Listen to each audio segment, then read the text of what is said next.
Well, as we've been saying, the storm has left a trail of destruction across the country, and in Cwmtelery, homes have been evacuated after a landslip. We can go to Hannah Thomas, who is live there for us this evening.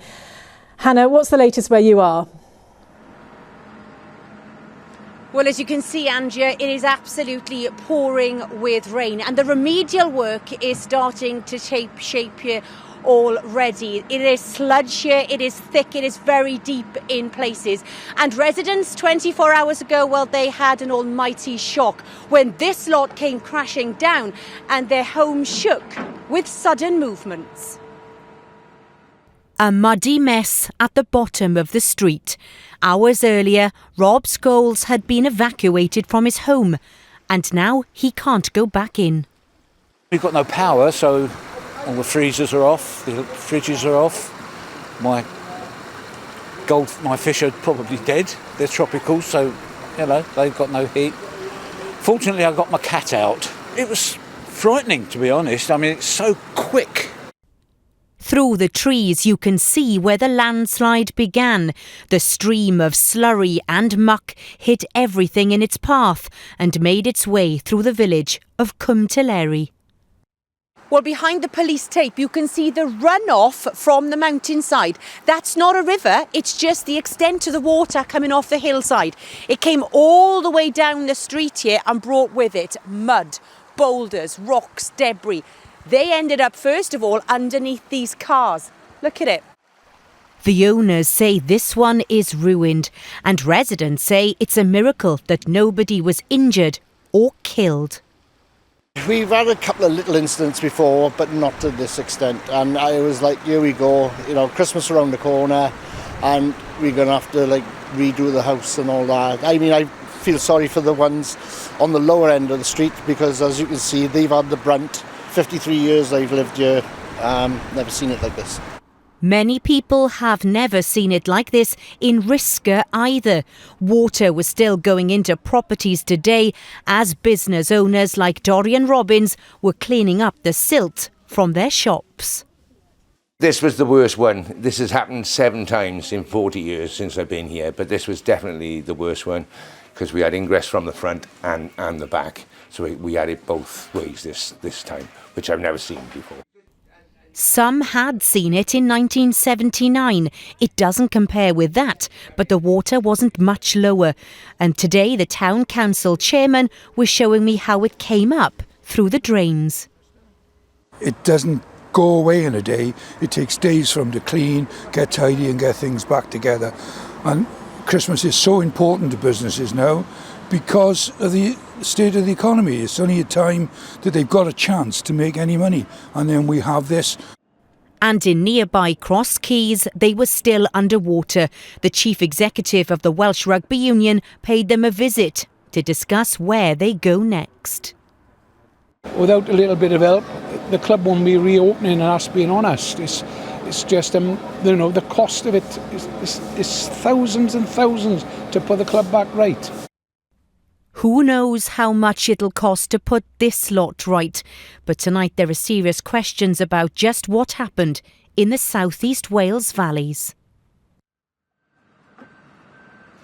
Well, there will be some serious questions asked about this landslide because the Welsh Government and Blaenau Gwent Council have confirmed that it did come from an old coal tip. Now, just to give you some context on that, 4 years ago after Storm Dennis, there was a landslide from an old coal tip in Tylerstown in the Rhondda Valley. There were lots of alarm bells sounding after that about Aberfan, and what if that happened again? So those old coal tips were categorised into 4 categories, with category D being those at most risk of slipping. This in Cwmtelery is a category D tip, so it should be inspected twice a year.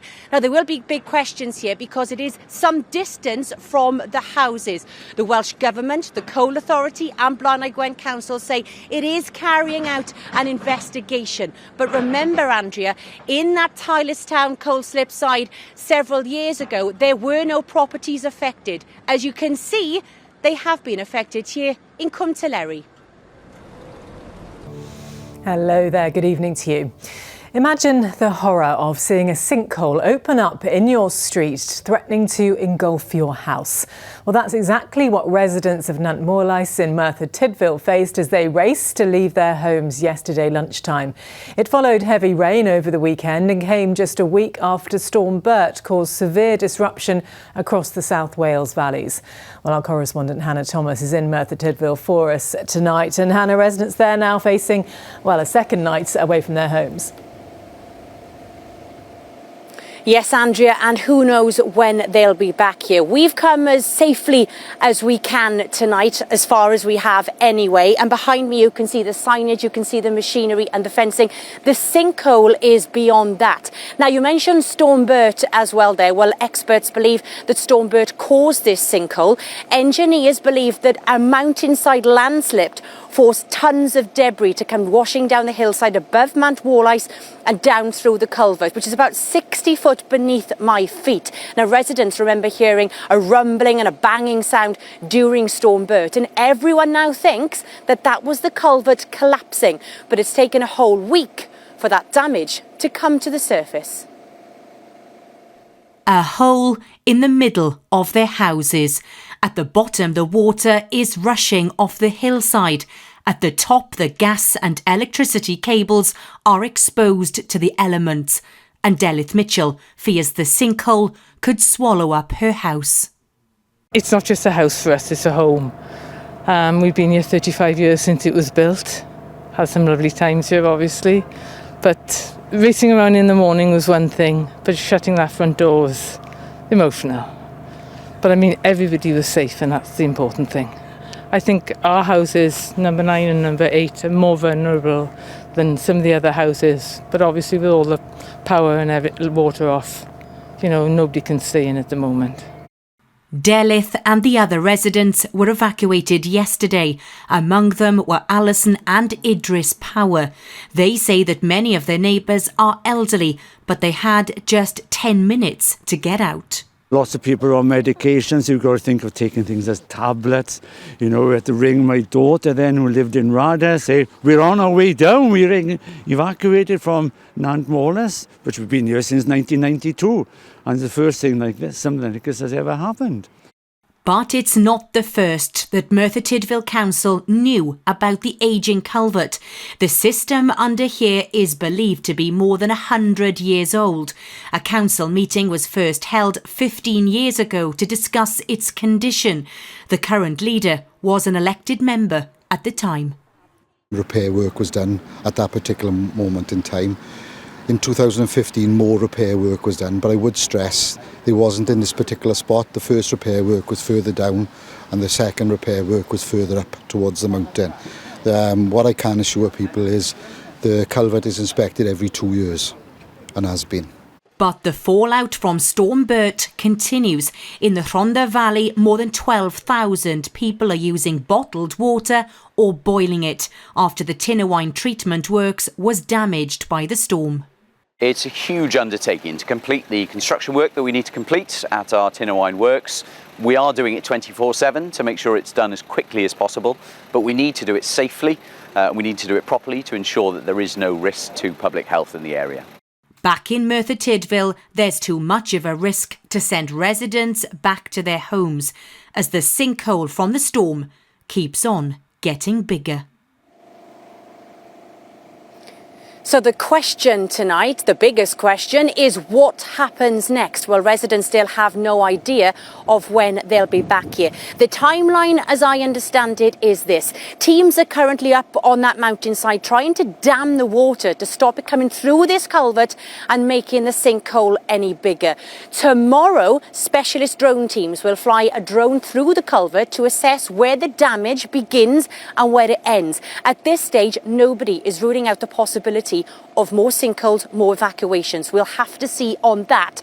But it is December the 2nd, Andrea. The question on everyone's lips is, will these people be back in their homes for Christmas? I'm afraid there are no guarantees on that tonight. This sinkhole does need to be stabilised first, and for now these homes lie empty.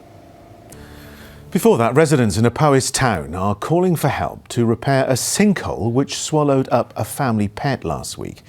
The sinkhole opened up in the family's back garden at Llanwrtyd Wells after a culvert collapsed following heavy rain over the new year. Local people say they're a community forgotten after winter storms. Well, our rural affairs correspondent Hannah Thomas has been to meet them. It's the last thing you want to see in front of your patio, a sinkhole where the children would usually play. It opened up on top of a broken culvert, which was damaged in heavy rain over the new year. The water's still flowing through the bottom, but it's a trickle compared to what it was. And Llanwrtyd Wells residents say the sinkhole is only part of the problem.